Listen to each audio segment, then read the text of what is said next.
ലോക ചരിത്രത്തിലും മതപരമായ വിശ്വാസങ്ങളിലും അത്യന്തം പ്രാധാന്യമുള്ള ഒരു നഗരത്തിലേക്കാണ് യാത്ര. ജെറുസലേമിൽ നിന്ന് ഏകദേശം 10 കിലോമീറ്റർ തെക്കായിട്ട് വെസ്റ്റ് ബാങ്കിൽ സ്ഥിതി ചെയ്യുന്ന ബെത്ലഹേം എന്നുള്ള നഗരം. വർഷങ്ങൾ പഴക്കമുള്ള പാതകൾ, ചെറിയ വാതിലിലൂടെ അകത്ത് കടന്നു കഴിഞ്ഞെന്നാൽ ചുമരുകളിൽ എഴുതപ്പെട്ടിരിക്കുന്ന പ്രാർത്ഥനകൾ. ഇതൊരു നഗരം മാത്രമല്ല, ഒരു കഥ കൂടിയാണ്. ഈ കാണുന്ന പുരാതനമായിട്ടുള്ള പള്ളി വെറും ഒരു കെട്ടിടമോ പ്രാർത്ഥനാലയമോ മാത്രമല്ല, ലോകത്തിലെ ഏറ്റവും പഴക്കമുള്ള പ്രവർത്തനത്തിലുള്ള പള്ളികളിൽ ഒന്നാണ് ചർച്ച് ഓഫ് ദി നേറ്റിവിറ്റി എന്നറിയപ്പെടുന്നത്. വലിയ വാതിലല്ല ഈ പള്ളിക്കുള്ളത്, താഴ്ന്ന ഒരു ചെറിയ വാതിൽ മാത്രമാണ് ഇതിനുള്ളത്. ഇവിടെ തലകുനിക്കാതെ അകത്ത് കടക്കാൻ സാധിക്കില്ല. അത് തന്നെയാണ് ഇവിടുത്തെ ഒരു പ്രധാന സന്ദേശവും. വിനയമില്ലാതെ ഈശ്വര സന്നിധിയിലേക്ക് പ്രവേശിക്കാനാകില്ല എന്നതുള്ള വിശ്വാസം.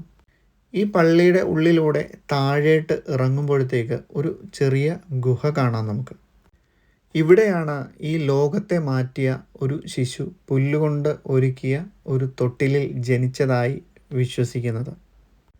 നക്ഷത്ര ചിഹ്നമുള്ള വെള്ളിത്തട്ടിൽ കൊത്തിയിരിക്കുന്ന വാക്കുകളാണ് ഏറ്റവും പ്രധാനമായി ഇവിടെ നമുക്ക് കാണാൻ സാധിക്കുന്നത്.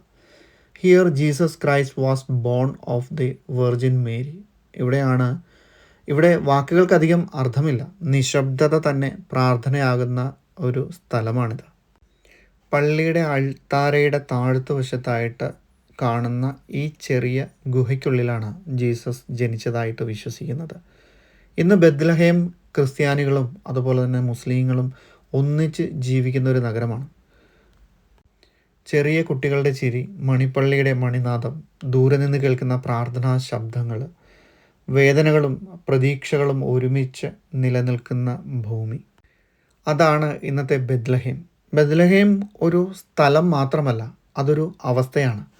വിനയത്തിൻ്റെയും സ്നേഹത്തിൻ്റെയും പുതുജന്മം നൽകുന്ന വിശ്വാസം കൂടിയാണിത്. Thank you.